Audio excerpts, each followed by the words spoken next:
Nós vamos estudar hoje a cura da filha da mulher cirofenícia, ou mulher cananeia, porque cada versão trata essa mulher de uma forma diferente, mas não é tão distante assim. Não é que existem contradições nos evangelhos, é apenas a leitura que cada um tem sobre o fato que realmente aconteceu. E também tem que se levar em consideração que cada escritor está escrevendo para um público. Então, Mateus está escrevendo para os judeus, Marcos está escrevendo para os gentios. Então, são públicos bem diferentes. Lembrando que o gentio é o estrangeiro. Então, o fato de serem públicos diferentes, então a forma de escrever, o quanto vai detalhar, como vai ser apresentada uma mulher cananeia. Ah, mas é uma mulher cirofenícia, uma mulher estrangeira. Então, eles colocam esta figura do estrangeiro se relacionando com Jesus Cristo, e isso, é claro, é muito interessante, porque Jesus realizou milagres com muitos judeus, mas também realizou milagres com os estrangeiros. Bom, Bispo G, esta história é narrada somente em dois evangelhos, o Evangelho de Mateus e o Evangelho de Marcos. O Evangelho de Marcos, ele foi escrito segundo a ótica de qual apóstolo, Bispo G? O Evangelho de Marcos foi segundo a ótica de Pedro, né? Então João Marcos, que era um discípulo jovem, bem jovem, né? Na época de Jesus, e ele que escreveu sobre a ótica do apóstolo Pedro. Uhum. Pedro vai falar que é uma mulher, então, cirofenícia. Nós vamos falar dessa região daqui a pouco, né? Uhum. Mas por que essa diferença cananeia e cirofenícia? Então, o que ocorre é que o termo cananeia é daquela região toda de Canaã, mas os dois únicos povos, por incrível que pareça, que permaneceram, né, as duas cidades que permaneceram desde a antiguidade, foram os fenícios, né, que era Tiro e Sidom. Olha só. Então, as demais, porque eles eram uns povos muito ricos, eles tinham um controle da navegação, então eles faziam muito comércio, eles não temiam ninguém, então eles estavam sempre aliados com alguém. Quem era o maior estava aliado com eles, e ninguém ia com eles, então eles sempre mantiveram domínio. Então, como as outras tribos de Canaã, né, os outros povos, de repente desapareceram, eles foram mantidos e ficaram como cananeus verdadeiros, porque eram de origem mesmo de Canaã. Maravilha. Então, os fenícios, eles sobreviveram pelos seus tratados políticos e comerciais, basicamente. Perfeito. Não é? Então, vamos ler, então, a versão do Evangelho de Mateus. Mateus, capítulo 15, versículo 21 em diante. Evangelho de Mateus, capítulo 15, versículos 21 a 28. Partindo Jesus dali, retirou-se para os lados de Tiro e Sidom, e eis que uma mulher cananeia, que viera daquelas regiões, clamava: Senhor, filho de Davi, tem compaixão de mim, minha filha está horrivelmente endemoniada. Ele, porém, não lhe respondeu palavra, e os seus discípulos, aproximando-se, rogaram-lhe: Despede-a, pois vem clamando atrás de nós. Mas Jesus respondeu: Não fui enviado senão às ovelhas perdidas da casa de Israel. Ela, porém, veio e o adorou, dizendo: Senhor, socorre-me. Então ele, respondendo, disse: Não é bom tomar o pão dos filhos e lançá-lo aos cachorrinhos. Ela, contudo, replicou: Sim, Senhor, porém os cachorrinhos comem das migalhas, que caem da mesa dos seus donos. Então lhe disse Jesus: Ó mulher, grande é a tua fé, faça-se contigo como queres. E desde aquele momento sua filha ficou sã. Vamos enxergar então no mapa que região é essa, porque Jesus ele vai agora andar por regiões consideradas gentílicas. O que são regiões gentílicas? Regiões dos estrangeiros a Israel, fora da fronteira chamada Palestina na época.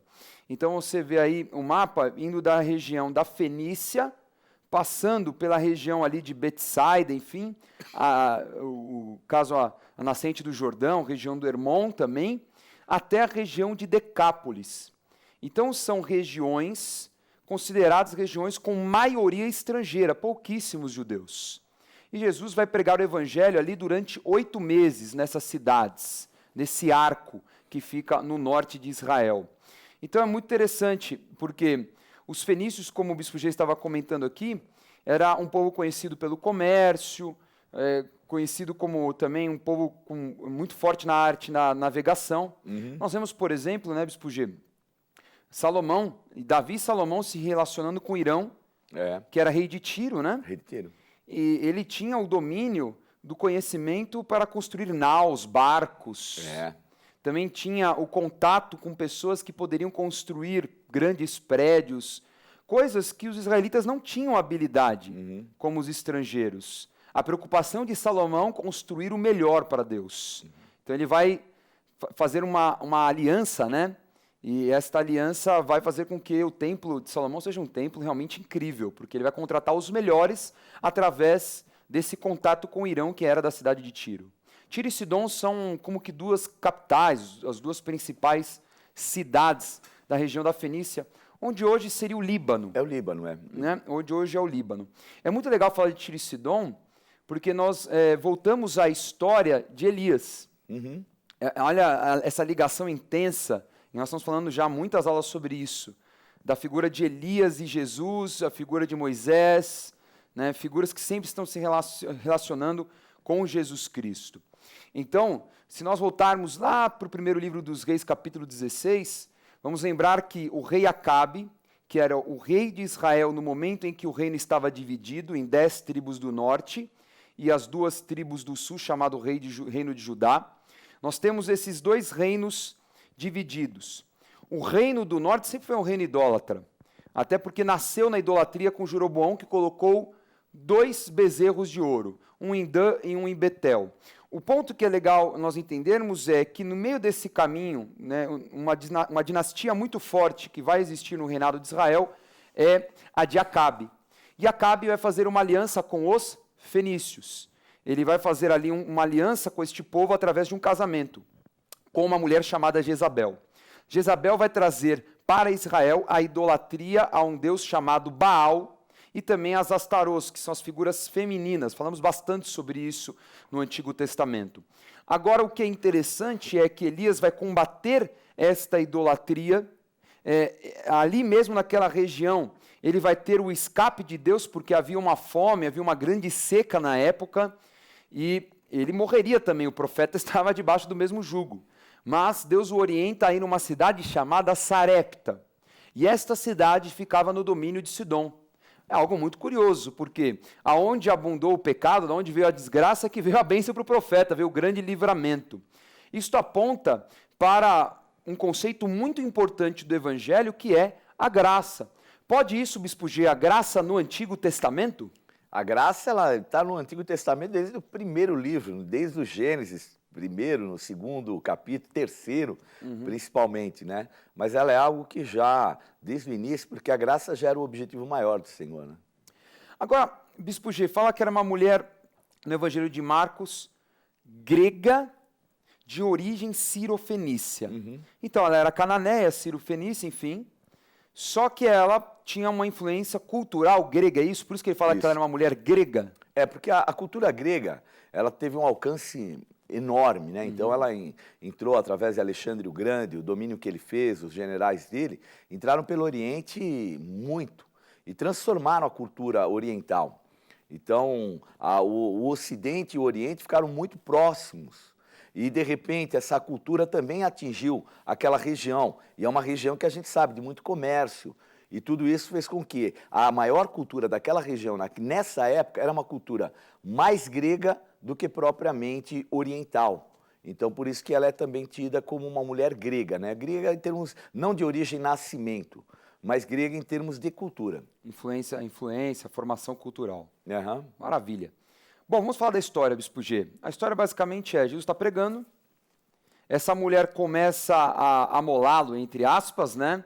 Ele está andando e fica no caminho atrás dele dos discípulos. Olha, tem misericórdia de mim, filho de Davi. Lembre-se disso. Todo homem ou mulher na época que falava filho de Davi, reconhecia em Jesus como Messias, porque a profecia falava o quê? Que Messias era o filho de Davi. Então falar filho de Davi é a mesma coisa que falar o Messias. Então era um reconhecimento de quem era Jesus. Ela entendia que Jesus era o Messias prometido, o Filho de Deus. Ela tinha isso como uma convicção. E aí Jesus ignorava. Olha que coisa esquisita, Bispo G. Porque Jesus nunca ignorava quem pedia. E de repente ele está ignorando. E vai ignorando. E aí os discípulos falam, oh, Jesus, acho que você não ouviu, a mulher que está gritando aqui atrás.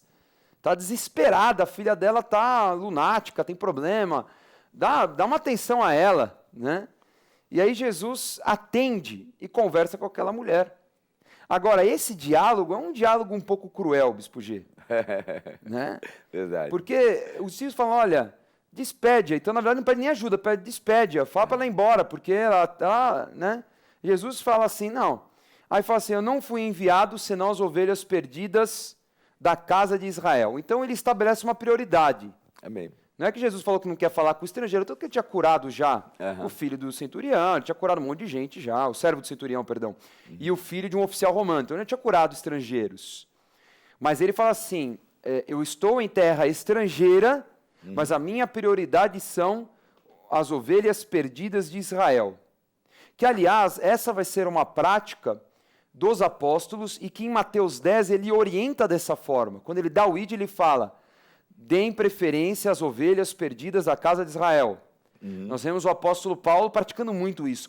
Toda cidade que ele ia, na Ásia Menor, na Europa, ele primeiro ia a uma sinagoga e se relacionava com os judeus.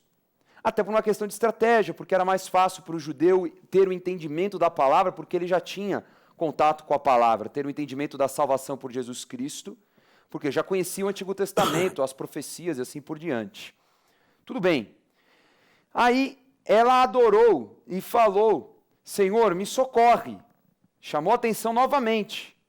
E Jesus fala para ela. Antes falou para os discípulos, olha, não vou atender gente que não é de Israel agora. Aí ela, com ousadia, fala com ele, ela responde. E ele responde meio com uma parábola, assim, né? Mas que ela entendeu, né? Uma metáfora. Não é bom tomar o pão dos filhos e lançá-lo aos cachorrinhos. Bispo G, a gente sabe que, na época, havia uma grande xenofobia por parte dos judeus. Os judeus tinham horror a estrangeiro, não se relacionavam com o estrangeiro. Jesus usa uma linguagem bem ofensiva, falando que, né, como comparando eles a cachorrinhos. Era esse mesmo o sentimento dos judeus para os estrangeiros? Era, mas não era o sentimento de Jesus. O que estava acontecendo ali?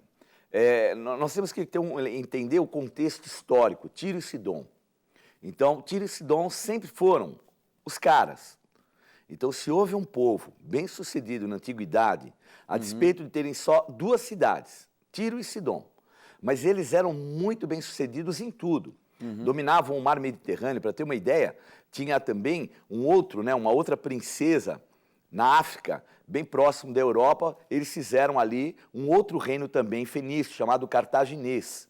Sim. Então eles dominavam o mar Mediterrâneo inteirinho, e eram duas cidades. Então imaginem o potencial que eles tinham e a arrogância daquele povo, porque por serem muito fortes, poderosos, ricos, a ideia é essa, ricos demais, eles eram por demais arrogantes. E eu entendo que Jesus quis quebrar essa arrogância que era colocada, porque havia uma xenofobia por parte dos judeus, mas a realidade é que ali no contexto, vamos dizer assim, social, era ao contrário.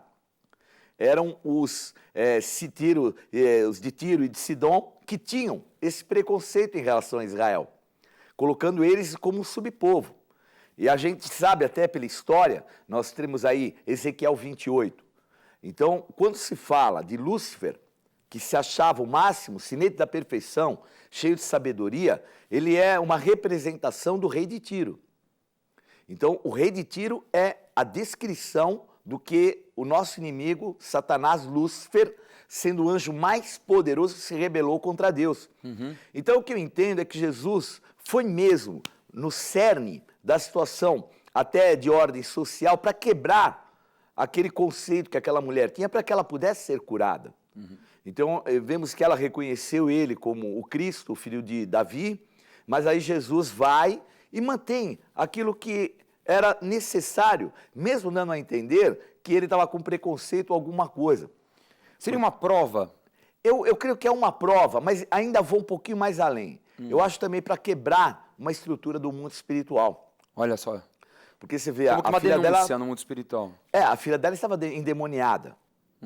Então, se ela estava terrivelmente endemoniada, alguma habilitação espiritual tinha na vida dela. Certo. Ali era, como nós falamos, era a região de Jezabel.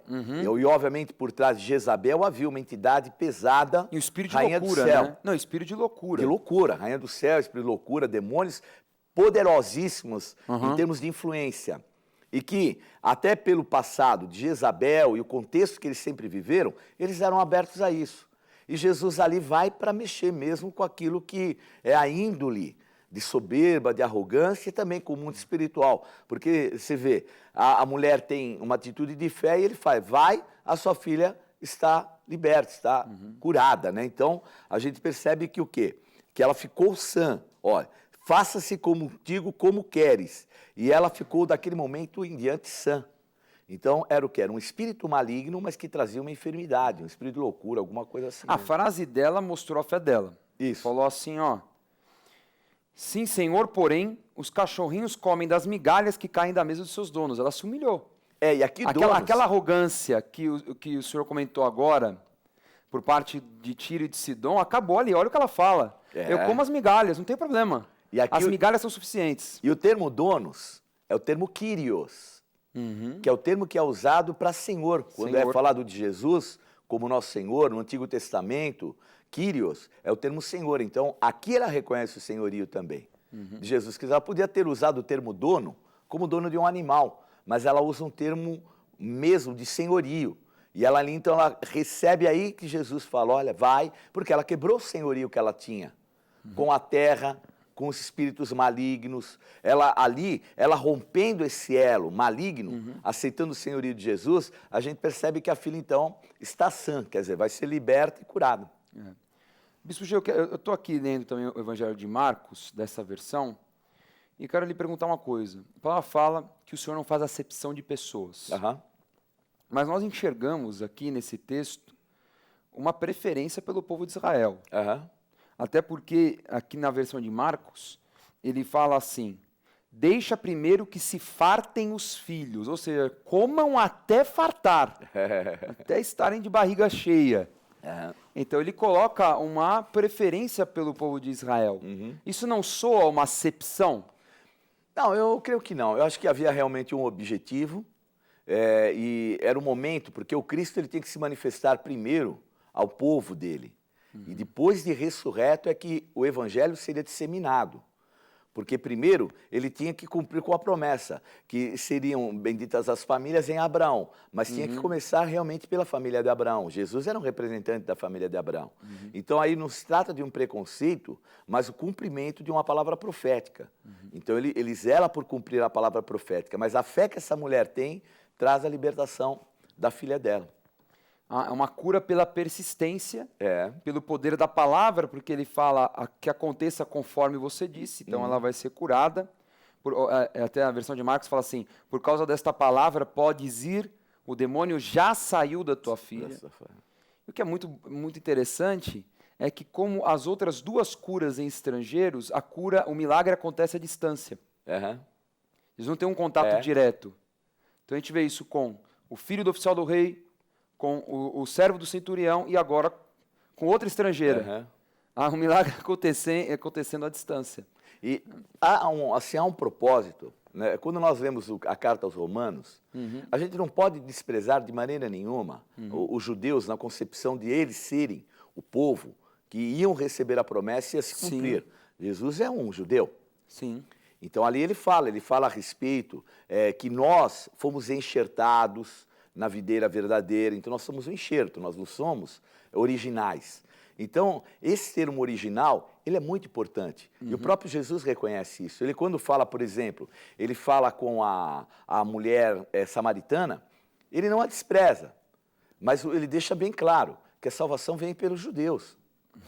Então, não é Jesus falando, é o meu povo dando preferência num contexto, vamos dizer assim, humano, natural, xenofóbico, preconceituoso. Pelo contrário, Jesus ali com a mulher samaritana, ele estabelece um milagre grande na vida dela e uma transformação. A intenção de Jesus era entrar em Samaria e fazer salvação. E ele entra e leva a salvação lá dentro.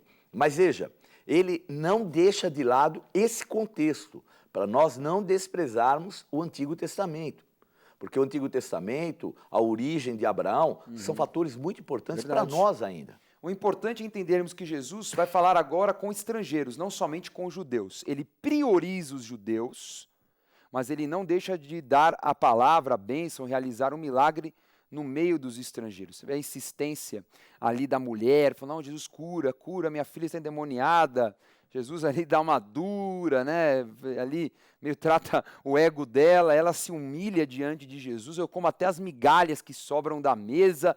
Jesus fala, essa mulher tem muita fé, então o milagre já aconteceu, porque o milagre acontece pela fé. Mais uma cura à distância e agora Jesus ele vai para a região de Decápolis. Então veja aí no mapa, Jesus vai sair da região da Fenícia e vai para o sudeste do Mar da Galileia, uma região que nós já estudamos. Vamos ver se você lembra. Gadara, lembra da cidade de Gadara, ou Gerasa, que fica mais ainda a sudeste do Mar da Galileia, 40 quilômetros mais ou menos? Quem que você lembra? O homem que estava possuído por uma legião de demônios. Jesus chega ali de barco, depois que ele acalmou a tempestade, ele realiza esta cura, essa libertação maravilhosa. O homem era realmente terrível, possuído, louco. Só que a legião de demônios vai para os porcos. E os porcos caem num precipício, mais de 2.000 porcos. Aquilo traz um grande medo para a cidade, que expulsam Jesus. Fala, Jesus, vai embora. Nós não queremos o Senhor aqui, porque nós temos medo. Ou então porque os porcos valiam mais do que os seres humanos. O que é interessante aqui é nós entendermos o que é a graça e a misericórdia de Jesus. Eles rejeitaram Jesus. Jesus poderia muito bem nunca mais voltar. Mas aí, Bispo G, nós vemos uma ação diferente.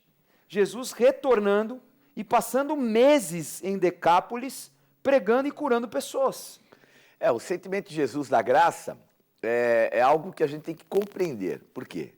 Nós não podemos desmerecer aquilo que a gente não merece.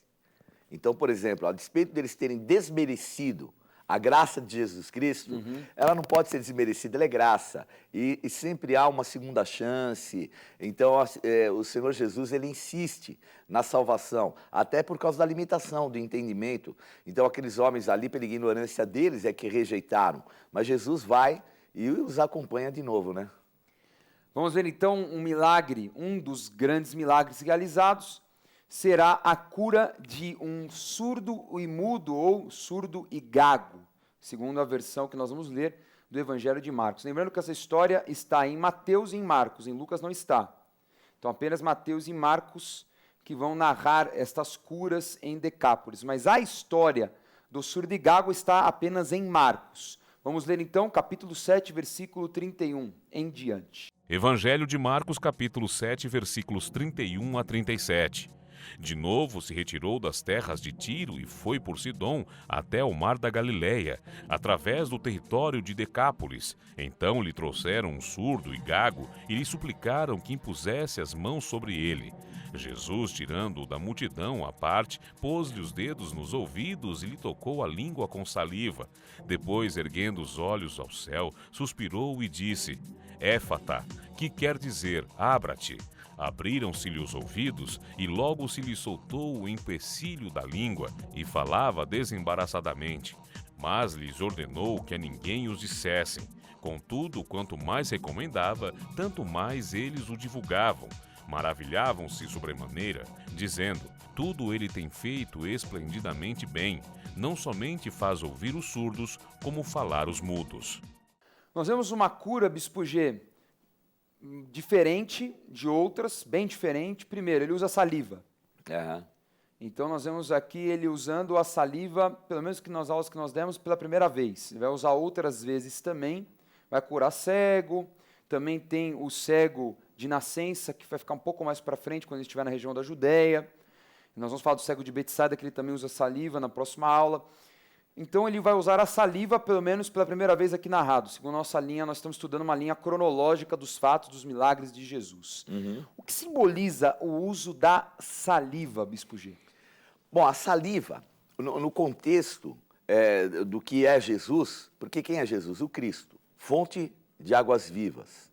Então, referencial de cura, de transformação, de purificação. A gente pode até ver Ezequiel, onde fala das fontes de águas vivas que descem do templo do Senhor, que vão até o mar Morto e lá transformam as águas do Mar Morto em águas saudáveis, e ali então dá as plantas que as folhas servem como um remédio. E tem todo um lado ligado à cura. Então, são águas transformadoras, águas curadoras que procedem de Jesus, que é o símbolo do Espírito Santo. Do seu interior fluirão rios de águas vivas. Então, as águas vivas que levam a essa cura. Ele vai tocar os ouvidos deste homem. Primeira coisa que Jesus faz, antes de mais nada, ele isola o rapaz da multidão. Ele isola por quê? Porque Jesus já estava famoso. Já tinham várias ameaças contra ele, de religiosos, de Herodes. Por quê? Porque o povo queria levantá-lo como rei dos judeus, pelos milagres que ele havia realizado. Então, Jesus não queria causar tumulto. Ali também não era um circo, não era ali, o objetivo de Jesus não era pegar o homem e ficar exibindo, nada. Jesus não precisa disso. Ele vai realizar milagres, e ele sabia que realizaria um milagre de grande impacto, porque era surdo e mudo.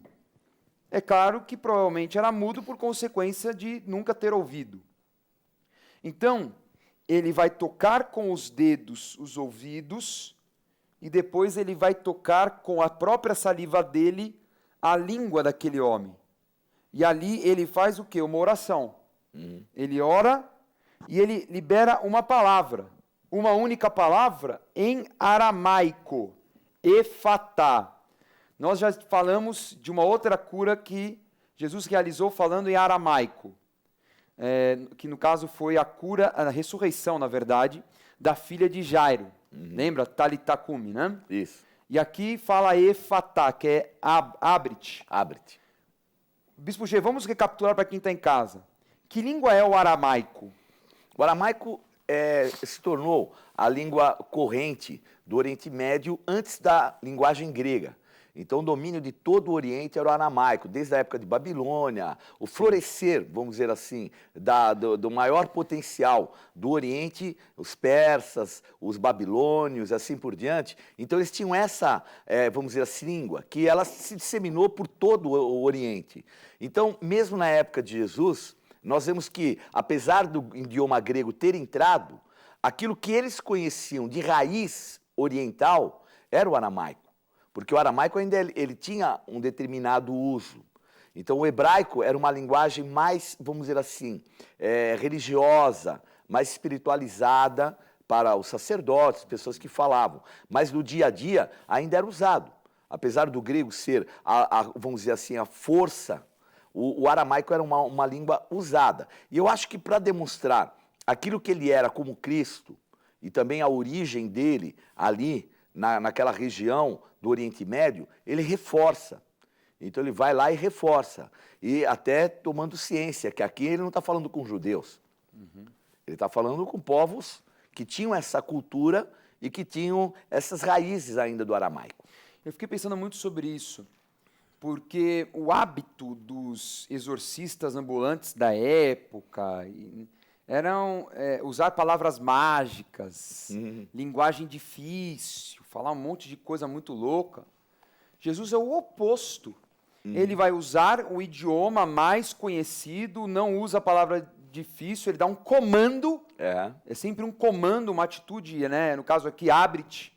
A outra era levanta e anda, menina. Então, ele dá um comando. Então, todo mundo fica surpreso porque o cara não fala nenhuma palavra mágica. O cara fala o idioma mais conhecido, que é para deixar claro para todo mundo o que ele está falando. Ouvido, abre-te. Pronto.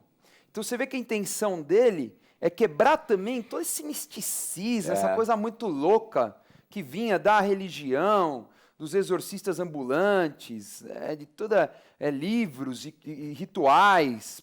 Não, ele tinha uma autoridade ali que o que ele falava era muito claro, tanto para o povo como também no mundo espiritual.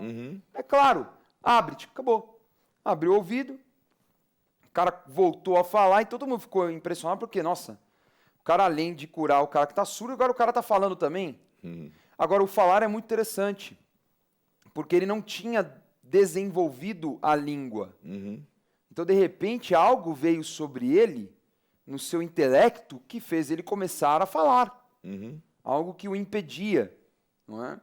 É muito doido isso, já foge, isso que é uma maravilha. O cara nunca falou, de repente está falando. É muito doido. Agora, aqui ele dá uma orientação para não divulgarem o milagre. Falou para o cara, olha, não divulga para ninguém. Só que aí não tem jeito, aqui o texto falou assim, quanto mais ele fala para não divulgar, é que eles divulgavam mesmo, né? O proibido acaba sempre sendo atraente. E aqui o detalhe também, que aqui quando fala que o empecilho da língua foi tirado, o termo usado é o termo para laço, para coisas amarradas.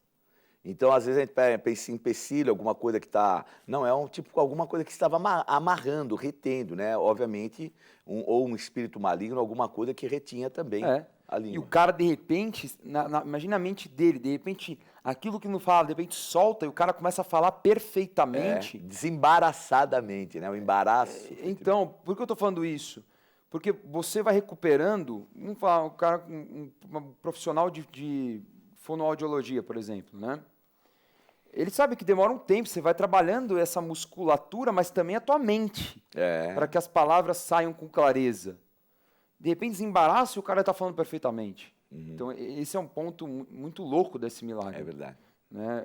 O alcance que Jesus tem através dessa cura. Agora, Bispo G, vamos para um outro milagre muito interessante que será realizado nesta multidão de pessoas com maioria estrangeira, que será a segunda multiplicação dos pães. Mas há um debate, porque também há outros estudiosos que acreditam ser que esse milagre tenha acontecido na Galileia. Então, enfim, vamos ler o texto e vamos discutir sobre isso. Marcos capítulo 8, versículo 1 a 9. Evangelho de Marcos, capítulo 8, versículos 1 a 9. Naqueles dias, quando outra vez se reuniu grande multidão, e não tendo eles o que comer, chamou Jesus os discípulos e lhes disse: Tenho compaixão desta gente, porque há 3 dias que permanecem comigo e não têm o que comer. Se eu os despedir para suas casas em jejum, desfalecerão pelo caminho, e alguns deles vieram de longe. Mas os seus discípulos lhes responderam: Donde poderá alguém fartá-los de pão neste deserto? E Jesus lhe perguntou: Quantos pães tendes? Responderam eles: 7. Ordenou ao povo que se assentasse no chão, e tomando os 7 pães, partiu-os após ter dado graças, e os deu a seus discípulos, para que esses o distribuíssem, repartindo entre o povo. Tinha também alguns peixinhos e, abençoando-os, mandou que estes, igualmente, fossem distribuídos. Comeram e se fartaram, e dos pedaços restantes recolheram 7 cestos. Eram cerca de 4.000 homens. Então Jesus os despediu. Bispo G, segunda multiplicação dos pães, também tinha peixe, mas ela lembra um pouco a primeira, contexto diferente. O que fica confuso é, se aqui ele ainda está na região de Decápolis, nesses 8 meses aí, que muitos acreditam, ou se ele já está na Galileia. Está muito aberto aqui o texto. Não dá para a gente dizer. O que eu entendo é que aí, essa multidão que o seguia, ainda era da parte de Decápolis, aquela região. Porque não era o mesmo povo. Não era o mesmo povo, a forma que foi feita foi um pouco diferenciada. Não seria o mesmo povo, porque o povo da Galiléia já tinha se dispersado. Tinha abandonado. Já. Eles já tinham feito, já tinham ido embora. Aí Jesus já estava caminhando, vários dias. Então seria difícil que uma multidão como essa, que são 4.000 pessoas, elas tivessem vindo da Galiléia e ido até Decápolis. Até pelo fato que Jesus, quando passa, ele passa pelo mar. E como é que esse povo ia passar pelo mar? 4.000 pessoas. Então a ideia é que nós temos que aqui, esse é um outro milagre, o mesmo milagre que foi feito para aqueles que eram galileus, agora estava sendo feito para aqueles que eram de Decápolis. Maravilha. Então ficaram 3 dias sem comer, o povo estava em jejum. Jesus sabia do calor, das condições naturais da região, terríveis. Falou, não tem como despedir o povo, eles vão morrer no meio do caminho. Mais uma vez, os discípulos, acho que eles tinham alguma dificuldade, isso já não é possível. Já tinha realizado um milagre, por que não acredita que possa acontecer de novo? Aí os discípulos assim, onde a gente vai achar pão no deserto? Acho que Jesus olhou com aquela cara, tipo assim, de novo, cara. De novo. Tudo bem. Jesus perguntou, quantos pães tendes? Aí temos 7. Bom, já está mais do que o outro, hein? Tava melhor já, hein? Tá um pouco melhor, né? Estão progredindo. O outro era 5, aqui tem 7. Então, a mesma coisa, ordenou o povo se sentasse no chão, em grupos e tudo mais. Tomou 7 pães, partiu, deu graça, deu aos discípulos e, mais uma vez, os discípulos vão repartir e distribuir o pão. A mesma figura da primeira multiplicação. Os discípulos vão dar continuidade ao trabalho de Cristo. Cristo é a figura do intercessor que orou, clamou para acontecer a multiplicação, mas o milagre aconteceu nas mãos dos discípulos. Quem são os discípulos? Os fundamentos, os apóstolos são o fundamento da igreja. A igreja vai realizar obras iguais ou maiores, né, do que Jesus Cristo. Então aqui está essa figura muito forte, os discípulos como sucessores, a igreja que vai alimentar o povo, a igreja que vai trazer o pão, o suprimento. Jesus é a figura do pão, o pão vivo que desceu dos céus. Então, agora tudo aquilo que aconteceu na Galileia está acontecendo com o povo de Decápolis. Também os peixinhos foram distribuídos, comeram, se fartaram, só que desta vez não foram 12 cestos, foram 7 cestos que sobraram. E o 7 é aquela figura, Bispo G, da perfeição, né? Número de Deus e tudo mais. Então, os números na Bíblia não tem a intenção de ser, nós estudarmos numerologia, aquela coisa louca, mística, mas os números sempre têm algo a dizer espiritualmente. Sem dúvida. Não é? Então, são sinais, né? Sempre que tem alguma coisa, que tem um número, são sinais. Não em termos de números tipo cabalismo, nada disso, mas que são algo profético, para nós entendermos que tem um cunho espiritual profundo. Perfeito. Muito bem. É isso aí, esta foi a aula de hoje. Vamos à revisão. Na aula de hoje, estudamos a cura e libertação da filha da mulher cananeia, que com muita fé insistiu para Jesus realizar o milagre, mesmo consciente que a prioridade eram os judeus. Aqui temos consciência que Jesus tem cuidado dos judeus, mas dos estrangeiros também. Este fato é intensificado pela segunda multiplicação dos pães, realizada em terras de estrangeiros, e a cura de um surdo e gago pelo toque de sua saliva, em Decápolis.